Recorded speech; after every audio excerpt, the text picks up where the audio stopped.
सुदामा जी महाराज के मन में आया कि हो सकता है कि इसको भाभी का नाम कहकर के कहूंगा तो शायद कुछ दे देगा। बतना क्या मैं जवाब दूंगा। गृहस्थ जीवन में व्यक्ति थोड़ा सा परवश भी होता है कि चलो हमारी तो ऐसे ही चल जाएगी, लेकिन हम जाकर के घर पे क्या जवाब देंगे, भाई तुम वहां इतनी दूर गए क्या करने गए जब कुछ लाई नहीं वहां से हमारे लिए।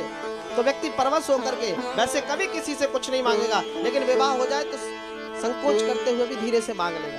तो सुदामा जी महाराज कहते हैं द्वारिकाधीश से कि तेरी भाभी के लिए कोई संदेश तो नहीं भेजना, मैंने आपको बता तो दिया, आप जाकर के कह देना अब कभी एकादशी नहीं होगी। बोले ठीक है लाला।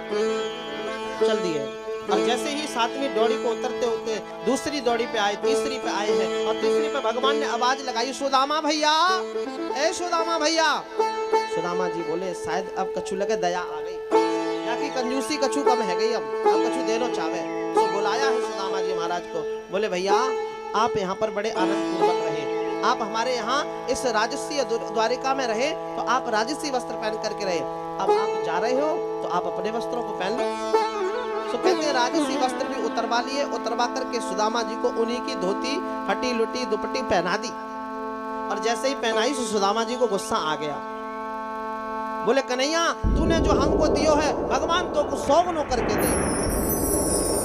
और जैसे ही गुस्सा आया सुदामा जी को थोड़ी पता कि भगवान ठाकुर जी ने तो पहले ही उनको 100 गुनी सुंदर सुदामापुरी प्रदान कर चुके हैं, तो द्वारिकाधीश को भी उससे भी सुदामापुरी से भी 100 गुनी सुंदर क्या मिला, द्वारिका और सुंदर हो गई। प्रेम से कहिए सुदामा जी महाराज आज वहां से चले आए और आते हुए श्रम नहीं हुआ क्योंकि अब तो भगवान से मिल चुके ना। तो आकर के वहां देखा जहां पर आए, जहां पहले से रहते थे, और पूछा आकर के भैया यहाँ पर हमारी एक कुटिया थी, क्या आप लोगों ने देखी? बोले यहाँ तो कोई कुटिया नहीं है और यहाँ तो बहुत दिन से यहाँ कंस्ट्रक्शन का काम चल रहा है, यहाँ तो बिल्डिंगें खड़ी हो रही है महाराज, यहाँ कोई कुटिया वुटिया नहीं है। बोले महाराज ये फिर किसकी स्थान है? बोले ये हमारे महाराज का स्थान है। क्या नाम है आपके महाराज का? बोले हमारे महाराज का नाम है सुदामा जी महाराज। बोले सुदामा तो हमारा ही नाम है भाई।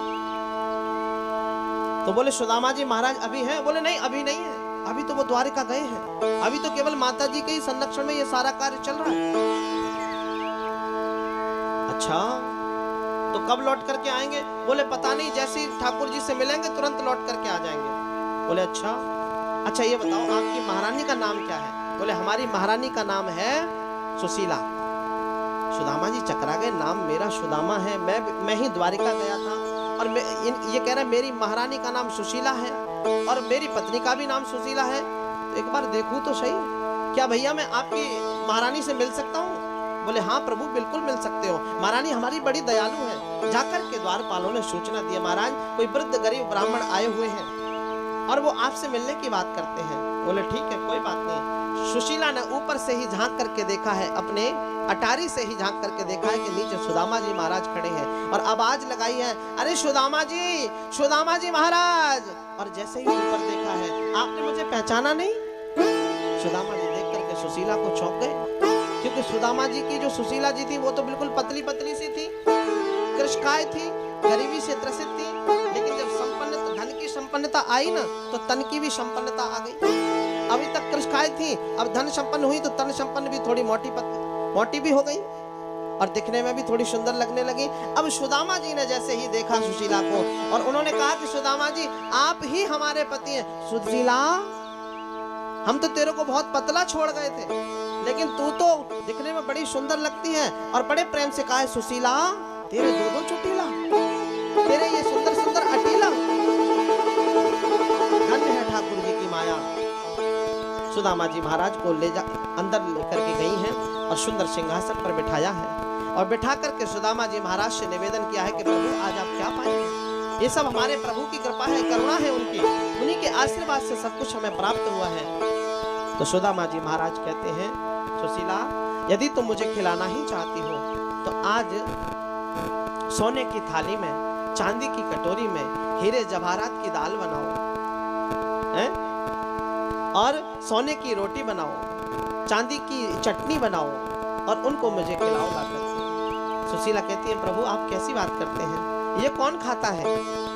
क्या कहीं चांदी की रोटी होती है, कहीं चांदी की चटनी होती है? कहीं सोने की रोटी होती है क्या है? औषधियों की बनती है, रोटी तो अन्न की ही बनती है।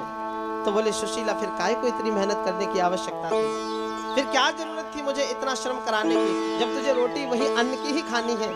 तो फिर क्या है, हम तो और अच्छा भजन कर रहे थे, अब तो तुमने हमें माया में फंसा दिया और तुमको यही तो चाहिए था। तो बोले इसको तुम संभालो। और सुदामा जी महाराज आज जब उठकर के चले गए तो दरवाजे पर आए हैं, सुशीला तुम संभालो। तो सुशीला के मन को दुख हुआ कि मैंने तो आपकी प्रसन्नता के लिए ही तो ये सब मांगा था।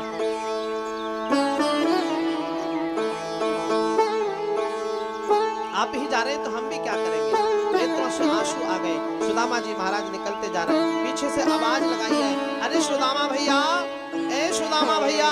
तो उनको लगा ये तो द्वारिकाधीश की आवाज है। तो पीछे मुड़ करके देखा है तो द्वारिकाधीश सिंहासन के सामने खड़े हैं और आकर के गले से लगाया है और कहा है सुदामा भैया, ये सुदामा नगरी के नाम से मैंने तुमको साम्राज्य प्रदान किया है, तुमने मेरे कारण इतना कष्ट भोगा।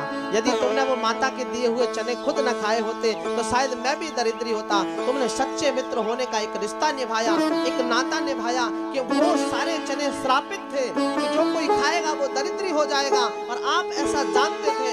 मैं तो अनजान में खा लेता, लेकिन आपने जानबूझ करके मेरी दरिद्रता को अपने ऊपर लिया, इसलिए मैंने आपको ये सब प्रदान किया है।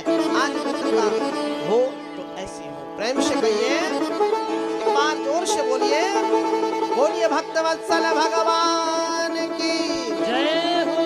आइए सुदामा जी का चरित्र हमने इतना सुंदर भाव से श्रवण किया, उन्हीं के ही वचन के माध्यम से सभी लोग उनके चरित्र का आनंद लेंगे। बड़े प्रेम से सभी लोग मिलकर के